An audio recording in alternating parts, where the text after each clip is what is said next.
আসসালামু আলাইকুম ওরহমতুল্লাহ। সুপ্রিয় শিক্ষার্থীগণ, লাইভে আপনাদেরকে স্বাগতম।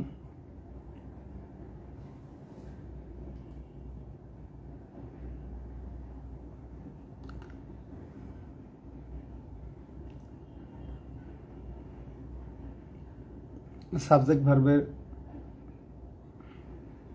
এগ্রিমেন্টের যে রুল আছে এর মধ্যে অন্যতম একটা রুল হচ্ছে ওয়ান অ্যান্ড এ হাফ এর ব্যবহারের ক্ষেত্রে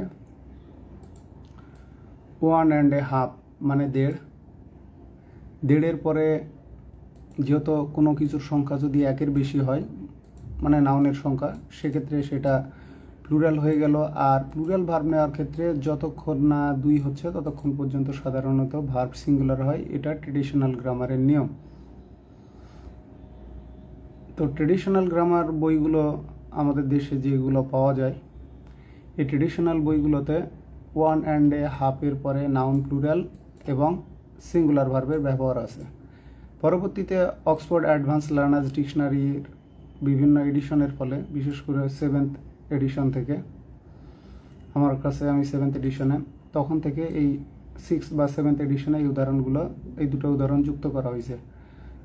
পাশাপাশি আমেরিকান হেরিটেজ ডিকশনারি বা দ্য ফ্রি ডিকশনারি তো এই বিষয়টার আলোকপাত করা আছে যে ওয়ান অ্যান্ড এ হাফের পরে প্লুরাল নাউন প্লুরাল ভার্ব, কিন্তু যদি একক বা সমষ্টি বোঝায় মানে পরিমাণ বা একক সমষ্টি, সেক্ষেত্রে ওয়ান অ্যান্ড এ হাফের পরে প্লুরাল নাউন সিঙ্গুলার ভার্ব হবে। তো আমরা বিষয়টা বিস্তারিত আলোচনা করি। প্রথমে কিছু বিষয় দেখাই আপনাদেরকে। দেখেন আপনারা স্ক্রিনে, এখানে সেকেন্ড পেপারের যে বিষয়টা বলা আছে, one and a half lemons dash enough, ব্র্যাকেটের মধ্যে বি আছে, answer one and a half lemons is অথবা ওয়াজ ইনাফ। তারপরে দেখেন one and a half oranges be sufficient for me, তাহলে one and a half oranges is অথবা was sufficient for me. তারপরে দেখেন one and a half apple be required for the boy, মানে প্রয়োজন, তাহলে one and a half apples is required for the boy. একইভাবে one and a half mangoes sufficient for the girl, তাহলে এখানে B ভার্বের হিসেবে বসবে ইজ অথবা ওয়াস। তারপরে দেখেন one and a half bananas provided to the boy, এখানে বি ভার্ব হিসেবে বসবে ইজ অথবা was. One and a half bananas is অথবা was provided to the boy. এই যে কোশ্চেনগুলো দেওয়া আছে, one and a half oranges is অথবা one and a half oranges demanded by the student, তাহলে আনসারটা হচ্ছে one and a half oranges is অথবা was demanded by the student. পরের কোশ্চেনটা one and a half cucumbers be enough for the boy, one and a half cucumbers is enough. তো বিষয়টা একই। Traditional গ্রামারের যে রুলস, আগে বই পুস্তকগুলো এটাই নিয়ম ছিল, ওয়ান অ্যান্ড এ হাফের পরে নাউন প্লুরাল ভার্ব সিঙ্গুলার, এটা ইউনিভার্সাল ছিল। কিন্তু পরবর্তীতে ওই যে বললাম, ভাষার প্রাণ নেই, কিন্তু ভাষা পরিবর্তনশীল, ভাষা গতিশীল, ভাষা পরিবর্তনশীল। তো ট্রেডিশনাল গ্রামার বা টিজি বা ক্লাসিক্যাল গ্রামার, ট্রেডিশনাল গ্রামারকে ক্লাসিক্যাল গ্রামারও বলা হয়, সংক্ষেপে আমরা এটাকে টিজি বা সিজি বলি। অনুসারে দেড় অর্থে ওয়ান অ্যান্ড হাফের পরে প্লুরাল নাউন এবং সিঙ্গুলার ভার্ব বসে। ইজি এক্সাম্পলি গ্রেসিয়া, এই যে উদাহরণটা পিকেডি সরকারের বইয়ে আছে। পরবর্তীতে পিসি দাস বা অন্যান্য লেখকরা এই উদাহরণটাই মডিফাই করেছে, one and half lemons was enough.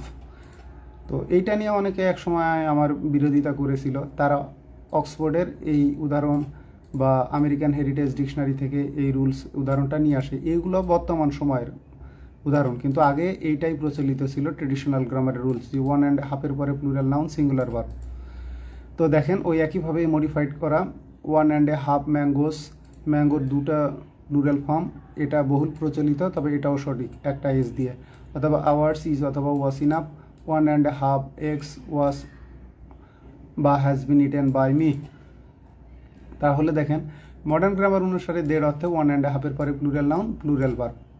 অথবা এইভাবেও ব্যবহার করা যায়, এ অথবা অ্যান, মানে নাউন অনুসারে, নাউনের সাউন্ড অনুসারে আমরা অ্যান ব্যবহার করব, সিঙ্গুলার নাউন তারপরে অ্যান্ড এ হাফ তারপরে সিঙ্গুলার ভার্ব। এখানে দেখেন উদাহরণস্বরূপ one and a half hours, এইখানে এই যে আওয়ার্স হলো আর অ্যালাউড ফর দ্য এক্সাম, অর্থাৎ পরীক্ষাটির জন্য 1.5 ঘন্টা দেওয়া হলো বা 1.5 ঘন্টা দেওয়া হয়। অথবা এই যে অ্যান আওয়ার, আওয়ারের আগে অ্যান বসলো এই সাউন্ড অনুসারে, and a half is allowed for the exam. তো একইভাবে দেখেন 1.5 years have past since I last saw her, অথবা a year and a half past since I last saw her. এই দুটোকে সেন্টেন্সকে যদি আমরা, মানে এটা তো কমপ্লেক্স আছে, যদি আমরা সিম্পল করি তাহলে কি হবে সেটা কি জানেন? সিম্পল করলে হবে যে আই স হার, তাহলে কি হবে 1.5 years ago। ওইটা মানে এটা আছে কমপ্লেক্স, এটা যদি আমরা সিম্পল করি তাহলে হবে কি হবে I saw her 1.5 years ago। আবারও বলি I saw her 1.5 years ago, ওইটা হলো সিম্পল আর এর কমপ্লেক্স ফর্ম হচ্ছে এইটা। তো এটা হলো মডার্নের রুলস, মডার্ন গ্রামারের রুলস, যেটাকে আমরা এমজি বলি। তাহলে দেখেন এই মডার্ন অনুসারেই কোনো কিছুর পরিমাণ বা একক সমষ্টি বোঝালে 1.5 এর পরে প্লুরাল নাউন সিঙ্গুলার ভার্ব, এটা তো ট্রেডিশনালি ছিল।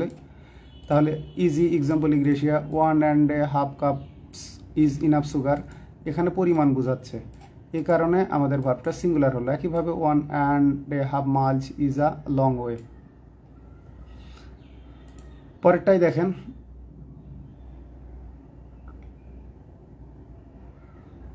এই যে 1.5 ম্যাঙ্গোস ড্যাশ ইনাফ, এইটা আসছে বিপিএসসির মানে বাংলাদেশ পাবলিক সার্ভিস কমিশনের fire service and civil defence অধিদপ্তরের স্টাফ অফিসার 2023 সালের নিয়োগ পরীক্ষায়। তো প্রশ্নটিতে যাই হোক ভুল আছে, প্রশ্নের বাক্যটিতে ভুল আছে, 1.5 ম্যাঙ্গোস হবে, মানে এখানে এটা বাদ গিয়েছে, এই জায়গাতে এটা নাই। তাহলে রাইট আনসারটা হবে আমাদের ইজ অথবা ওয়াস, এখানে হ্যাজ হবে না কারণ এটা অ্যাডজেক্টিভ কমপ্লিমেন্ট হিসেবে কাজ করেছে। তাহলে আমরা পরের কোশ্চেনটা দেখি। দেখেন, চুজ দ্য কারেক্ট সেন্টেন্স। 1.5 ঘন্টা দীর্ঘ সময়। রাজশাহী বিশ্ববিদ্যালয়ে আইন ও বিচারের ভর্তি পরীক্ষায়, আইনের ভর্তি পরীক্ষা ছিল 5 তারপর দেখেন সোনালী ব্যাংক লিমিটেড অফিসার পদে 18 সালে প্রশ্নটা রিপিট হয়েছে। তো অপশন এইতে আমরা দেখি 1.5 hour is a long time, এখানে আওয়ার্স হবে, এস মিসিং, পরে এস লাগতো মানে প্লুরাল হবে। পরেরটাই দেখি 1.5 hours is a long time, হ্যাঁ এখানে একক সমষ্টি বোঝালো এবং ভার্বটা সিঙ্গুলার হলো, এক্ষেত্রে এটাও প্লুরাল মানে নাউন প্লুরাল, ভার্ব সিঙ্গুলার, ঠিক আছে। তো আশা করি আপনাদের এই বিষয়টা নিয়ে আর কখনোই সমস্যা হবে না। এই যে নিয়মটা মডার্ন গ্রামারের যে নিয়মটা, এইটা মানে 1.5 এর পরে প্লুরাল নাউন প্লুরাল ভার্ব অথবা এ অ্যান সিঙ্গুলার, এই বিষয়টা আসছে অনেক পরে। আবারও বলি, যে কোনো ভাষায় সময়ের সঙ্গে পরিবর্তনশীল, ওই ভাষার যে ব্যাকরণ সেটাও সময়ের সাথে পরিবর্তনশীল।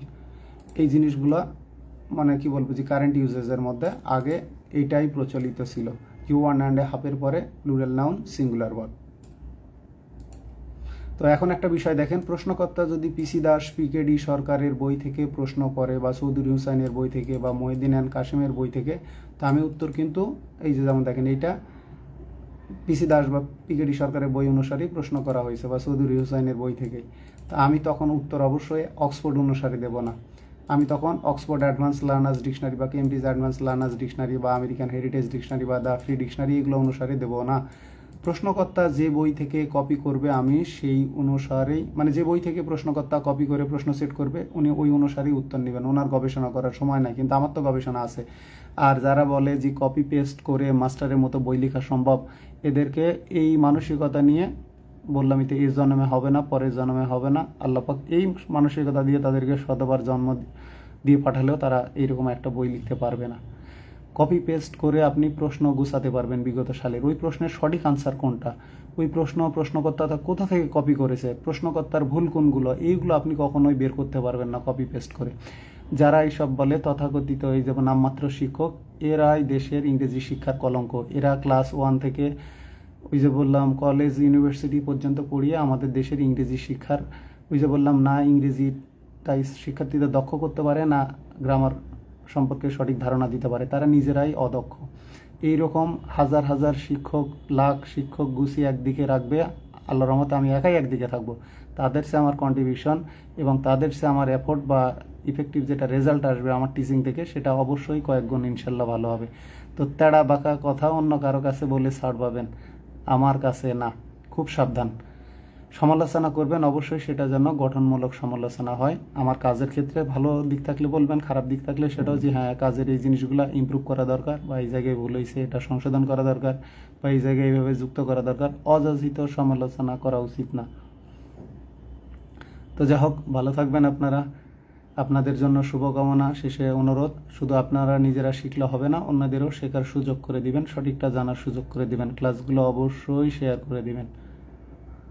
এটা আপনার আমার, ওই যে বললাম, যদি আপনি সত্যিকার অর্থে দেশপ্রেমিক হয়ে থাকেন, ওই যে বললাম, দেশের স্বার্থে দশের স্বার্থে অবশ্যই ভালো কাজে পার্টিসিপেট করতে হবে এবং মানুষের মধ্যে ছড়াতে হবে। ভালো থাকবেন আপনারা। আল্লাহ হাফেজ।